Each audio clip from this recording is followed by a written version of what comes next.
Every story, of course, evokes certain topics and ideas. Major topics and main ideas are called themes. The theme of the story is its underlying meaning, its central message. Of course, not all themes are to be considered on equal footing. There are major themes and there are less important and minor themes. Themes often address the complexities of human nature.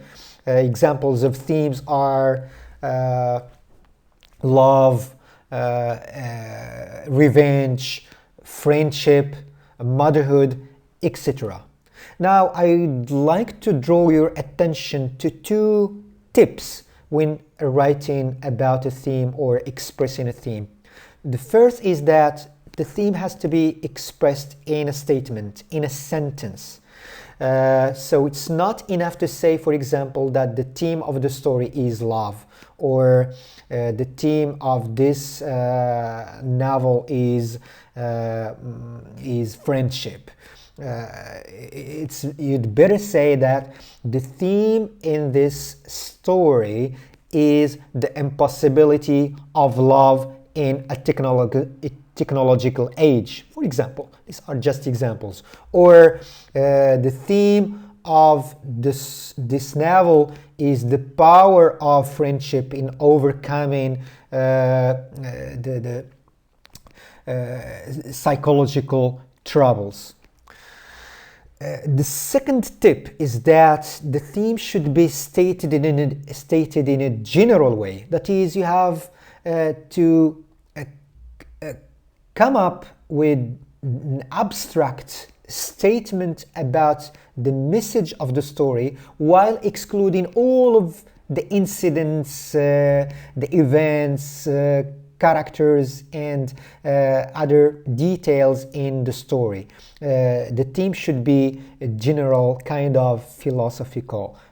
For example, in The Lottery, Shirley Jackson's short story, The Lottery, you should not mention neither the game of the lottery, neither the any of the characters, T.C. Hutchinson or whatever. You might just say that the theme of the lottery is the dangerous and pernicious nature of tradition. When you ask who is telling the story, you ask about the point of view. The point of view is another element of fiction. In the point of view, we consider the angle from which the story is told. There are at least 4 angles from which the events can be narrated. To begin with, there is the first-person narration, which occurs when one of the characters in the story narrates the events using I and me. We is also sometimes used, but it's a very rare occurrence. There are 2 problems with this type of narration. First is that we are limited to the view of the character who is narrating the event, the first person. We just see what he sees, and we know about what we know about other characters is what he or she tells us. The second problem is that we don't know how reliable is the character. Is he reliable? Is he trustworthy? Does he tell the truth? We cannot know, at least to a certain extent. We can, of course, suspect that he is not telling the truth, depending on his actions, in his or her actions. The second type of or the second angle from which the story can be told is the third-person narration. The third-person limited narration. Why limited? That I will tell you why in shortly. In this type of narration, the character stands outside of the story and tells us the story through the point of view of one of the characters in the story. So we only know the thoughts we have access to the thoughts of one of the characters in the story. But the narrator himself or herself stands outside of the story. So he tells us the story or narrates the events from the point of view of Pamela or John or Omar or Ibrahim. Yes, so that's why he is this type of narration is called limited. The third person omniscient, on the other hand, in the third person omniscient, on the other hand, the narration also stands outside. The narrator, sorry, also stands outside the story, but the narrator is all-knowing. He has access to. He tells us not only about the actions of the characters, but also about their thoughts, what they are thinking about. So it is sometimes called a godlike narration. Omniscient means all-knowing. We say God is the omniscient. وَلِلَّهِ الْمَثَلُ الْأَعْلَى. That's just a comparison and an example to draw or to bring the meaning close to you. Third person, yeah, another category or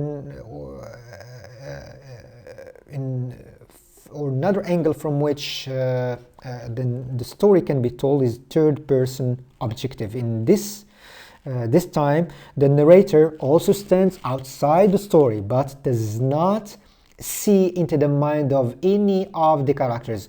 What he tells us is just what he sees before him, just their actions, not what's going on their minds. That's why this type of narration is called objective. So there is a first person and three types of third person narration: limited, omniscient, and objective. Of course, there is another angle from which the stories can be told, which is the second person narration, but that is very rare in literature. That's my little baby crying. That's a third person, what, omniscient? Objective, okay? I do not see into his mind, but what I'm telling you is just he's right now crying, which is the truth. So that's a third person objective narration.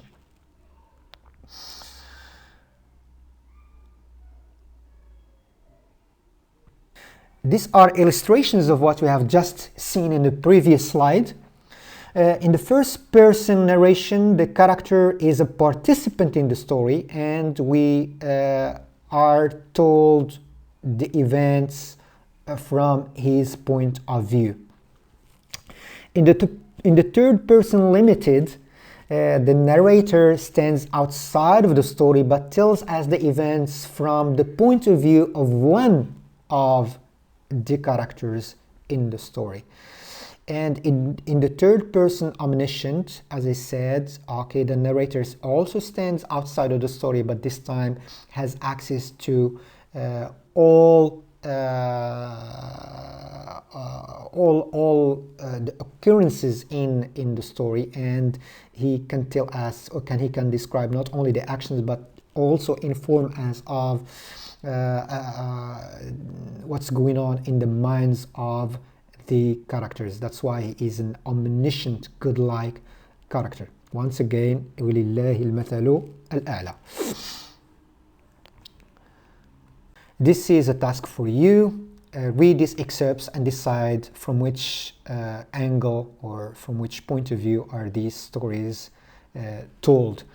And leave me your answers in the comment section on the Google Classroom platform. This excerpt is from Shirley Jackson's short story, The Lottery. I will bring this presentation to a close and see you in another video. Bye.